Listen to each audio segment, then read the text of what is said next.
Good morning from a rainy day here in Copenhagen. We haven't been very lucky with the weather, but our plan for today is we're going to go and try some Danish foods. So if you follow our channel, you'll know that when we get to a new country, we do love to try the local foods. So yeah, that's what today's video is going to be all about. We've heard some really good things about Danish food, so yeah, we're really excited to try some out. Yes, we are in the centre of Copenhagen, so we have a few stops on our Google Maps that we want to go and check out, and some different types of foods as well, sweet, savoury, the whole lot. So we're on our way now to our first one.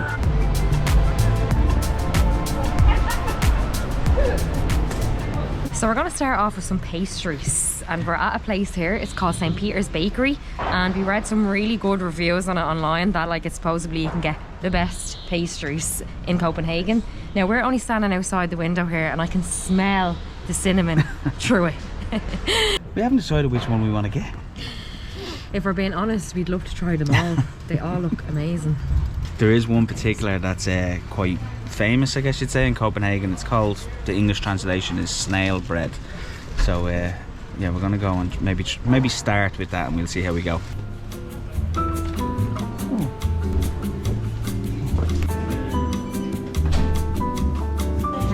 Thank you very much.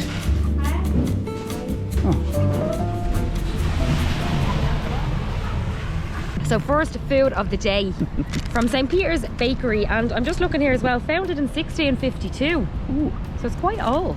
We got a cinnamon bread. Now I can't pronounce the name of it, so I'm gonna just pop it right here, but it translates to snail bread in English. And oh my god, the smell of cinnamon, like it smells so good. So yeah, this is it here. I can see why it translates to snail bread. So as you can see, it's sort of like in the shape of a snail. And then we have some ice and sugar here. I'm guessing it's ice and sugar. And then cinnamon inside. So let's dig in.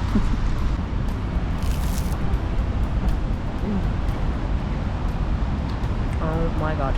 Is it nice? Yeah, the cinnamon is really strong and I love that. As soon as you bite into it, you just get the flavour of cinnamon. I need to get some of the ice and sugar. Need a bigger mouth. I need a bigger mouth. Bigger bite. That was the bite. That is gorgeous. And I think that was only like €3. We've had loads of cinnamon buns before. It's something that me and Keelan love, but this one is really good. So St. Peter's Bakery in Copenhagen, definitely come and check it out. That'd be really nice with coffee or something. Or tea, wouldn't it? Off to a good start.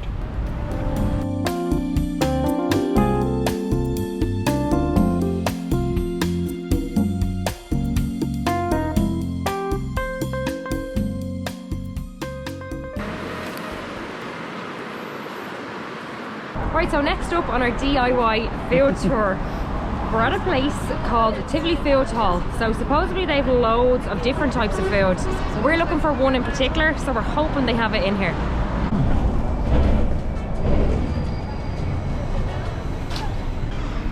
Oh, the smell of food. Wow.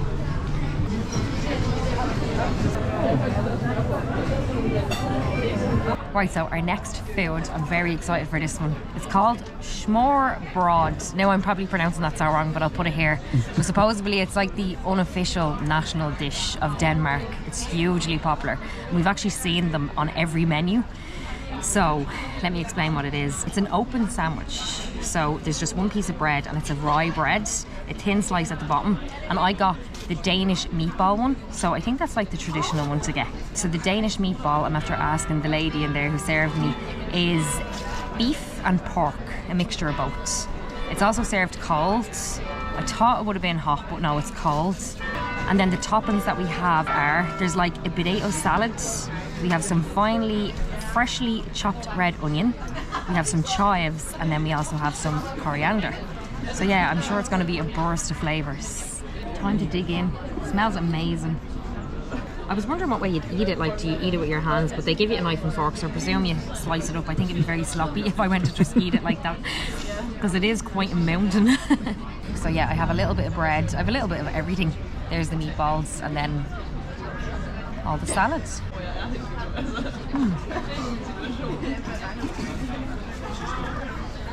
That was absolutely gorgeous.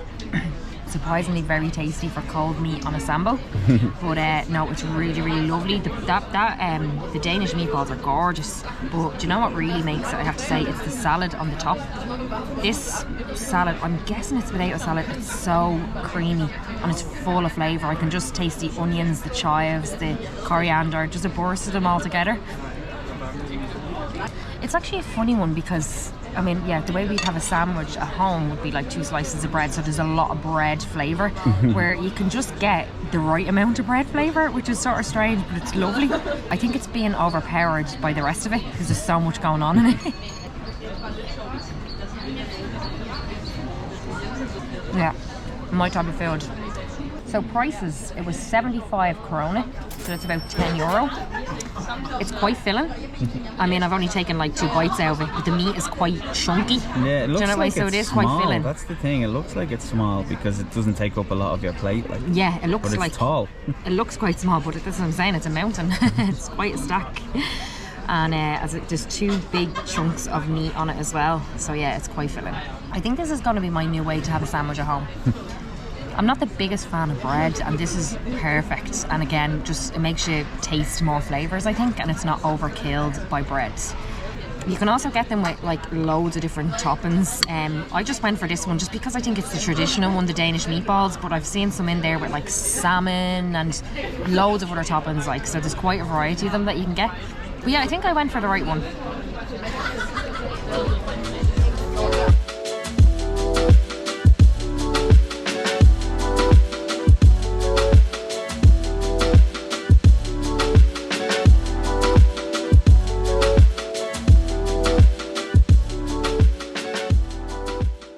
Okay, so the next place we're at is a place called Buke, and we're here for something that's, I'm not sure how Danish it is, but it is very popular in Copenhagen.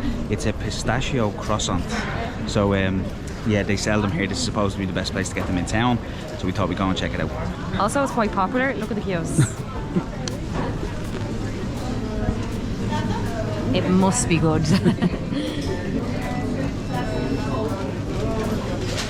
Hello, can I get 1 pistachio croissant? To go as well. Yeah. How much? 52 krona. Thank you very much. Thank you. Bye bye. Bye. Right, so we've come to a lovely little park. It's actually quite near to the bakery, and we decided to get it as a takeaway because it is quite busy. It's quite a popular bakery, but they gave us it in a little takeaway box. It was €6.99 in euro, but I thought that was expensive, but it is the signature sort of dish, I suppose, or cake, do you know what I mean, for the shop. It's really popular. A lot of people were ordering it, but here it is here. I'm dying to try it. It looks lovely and it smells really good. 1 between 2 is the general way that we do it on these food videos. It just makes sense, and we learned the hard way, didn't we? Yeah. We used to do it 1 each, but after 1 you're stuffed. You never finish it and then it costs more money. So it's a good money saver, share. Right, time to dig in. Pistachios all over my finger already. Oh, that tastes good. Right, let's have a bite.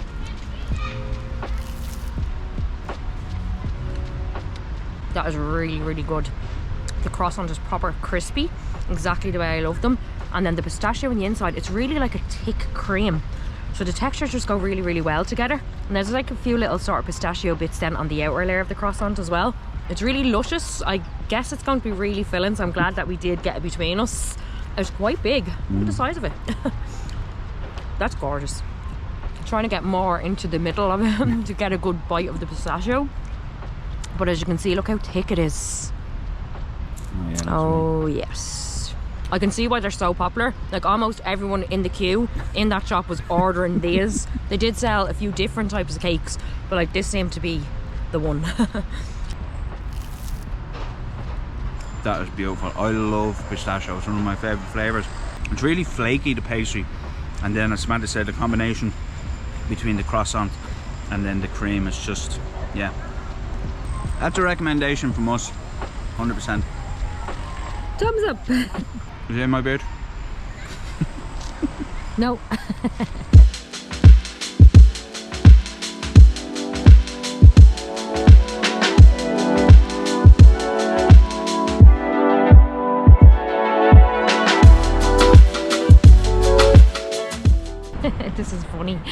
just that little lake here. We're on a bridge, but we're looking down. There's a little duck on like a floaty thing in the water. I was saying he has the right idea. Just on his own, no one to bother him.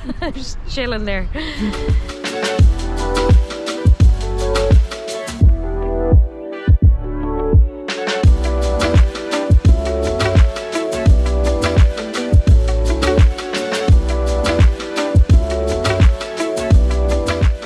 So after all that food, it's time for something a bit more fun, I suppose, if you want to say. So we're here now at the second oldest amusement park in the world. It's called the Tivoli Gardens, and it's right here in the city centre in Copenhagen, which I think is really unique to have a theme park in a city centre. So we read online this theme park goes back to 1843, so yeah, really old, and supposedly it has like one of the oldest, I think, wooden roller coasters. So yeah, we're going to buy a ticket. We're at the entrance right here, and we're going to just walk in and see sort of what rides they have and just have fun.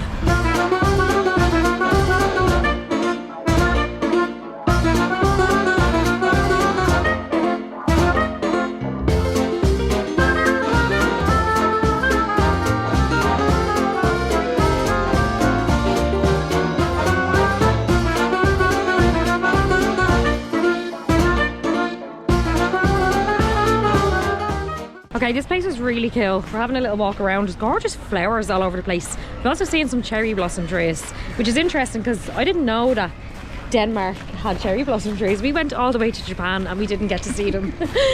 But yeah, it's beautiful to walk around, isn't it? It's very vintage and old school. It's retro. It's kind of, it's like being teleported back to time or something, back in time, sorry. Because it is a theme park, but it's not like the ones that we'd be used to. Supposedly as well, I read up that Disney was really influenced by this theme park. So yeah, that's really interesting. You can see some roller coasters. There's some quite big rides. You hear the screams?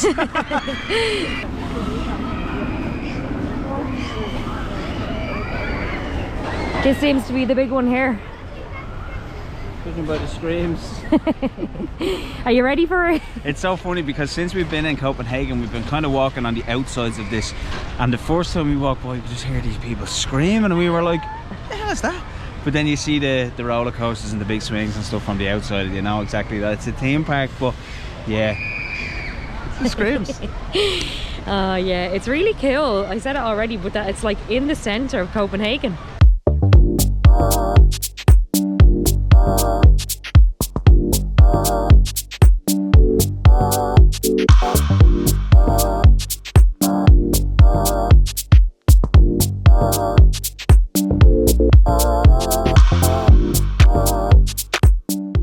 So just on prices, we actually paid an entrance fee of €18 each in, and that's without any rides included.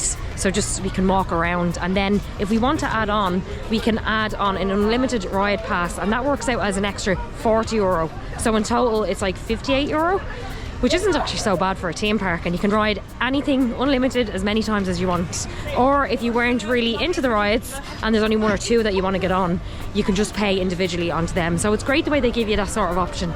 Ready to ride our first roller coaster. So we're gonna go on the oldest wooden one in the world, I think it is, or one of the oldest. But this one is really unique. So it actually has a guy that sits in the middle of the cart and he controls the speeds. So yeah, very old. How do you feel about that, Keelan? I feel a bit suspect after eating all that food and now getting on a roller coaster. But we'll see. Oh, stop. This should be good. And there's no queues as well. I think we're right at the top here now. That's crazy. So we're trusting him to control the brake. That's mad. It's so old school. Like, he literally sits in the middle and he has the little brake. I presume it's the brake. Actually standing and they're up all, as well. yeah, look, there's a little seat there now. So, we want to pay for it. Okay, cool. I can just tap the phone. Tap your phone against mine, just like so. There we go. Yep. All good. Lovely. Thank you very much. You're welcome, guys. Have a good time. Are you ready? I'm like a child when it comes to roller coasters. I love them. Oh. You control the brake. And this is. That's deadly.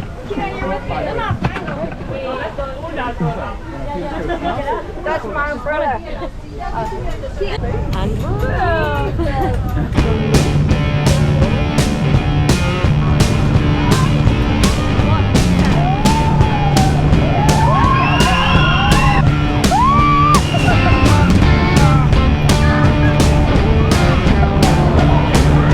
I'm just trying to keep that fluid down.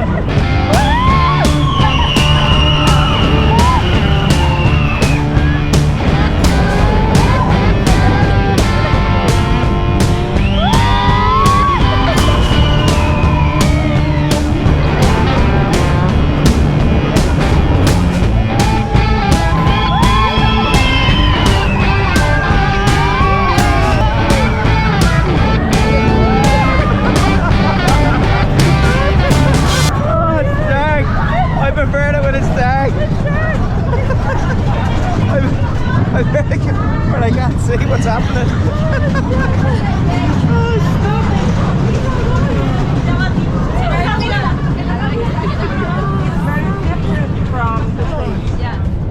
Oh, well, the good news is I didn't get sick. oh my god. Brilliant, thank you very much. Cheers, thank you. Bye-bye. That was so good. I wasn't expecting it to be that quick because of the way it's controlled. But there was some speed in that, especially on the drops. That was really cool. I want to go on more.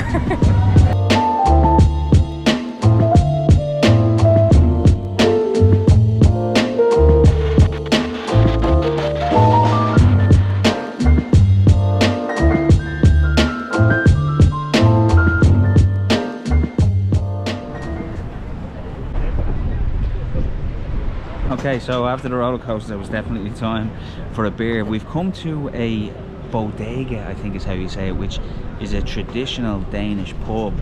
So the closest one that we came to was about 3 minutes from the theme park, so we just popped out for a beer. But I'll just read the description of what actually a bodega is. It's a musty and hazy, low-key and friendly, dim kind of place to drink. There is an overwhelming smell of beer and heavy tobacco and low ceilings, wooden walls. So I kind of think it's like an old school retro kind of pub. But the one that we've come to, although it is a bodega, I don't think it's the best representation of it. But it's still kind of cool to see. I'd say maybe in the outer skirts of the city you might find a bit more authentic ones. But yeah, we've come in for a beer and we've gone for the Tuborg Classic, which I believe you can only get in Denmark. So you can get Tuborg all around the world, but I think the Tuborg Classic is one that you can only get in Denmark. Cheers. Cheers. And the price for the two beers was 130 krona, which is about €17.50. So yeah, not bad. Now other people that are watching might think that's expensive if you're not from Europe maybe for a beer, but we're comparing it to like Ireland prices. So yeah, the beer has gone really expensive in Ireland and they're on the way to these type of prices. I can hear that. Oh, it's so windy out, I tell you. There was no seats inside, it's absolutely rammed in there. I think the overall feeling about Copenhagen is that I think we love it. I think it's a really, really good city to visit, especially for a European city. It is one of our favourites. We're a little bit surprised how much we like it. Not that we had any sort of negative feelings towards it, but I think it is a lovely city to come and visit. It's also, for us anyway, it was a very cheap city to come and visit. Our flights from Dublin were €20 each way per person, which is an absolute steal. But yeah, in the summer I'd say this place is really, really nice. I think we will come back for sure in warmer weather. Our accommodation that we're staying in is the Next House Copenhagen, and there's an Irish guy that actually works there. He's been living here for 3 years and he says Copenhagen in the summer is a really special place to be, because Denmark wouldn't, normally get great weather. It's kind of the summer really is the only time. Their winters and springs can be quite similar, cold, windy, rainy. So the summer is where everyone sort of lets loose a little bit, and he said that the people actually, I wouldn't say he said go crazy, but they become happier and they're always, outdoors, and there's a lot of drinking going on, a lot of socialising. Of course the city has loads of these rivers that run through, so a lot of people hang out by them and just kind of have a good time, enjoy themselves and enjoy the nice weather. he said that Danish people earn their good weather because for the rest of the year, as I said, it's cold, windy and rainy. So I think the summer would be a good time to come back to Copenhagen.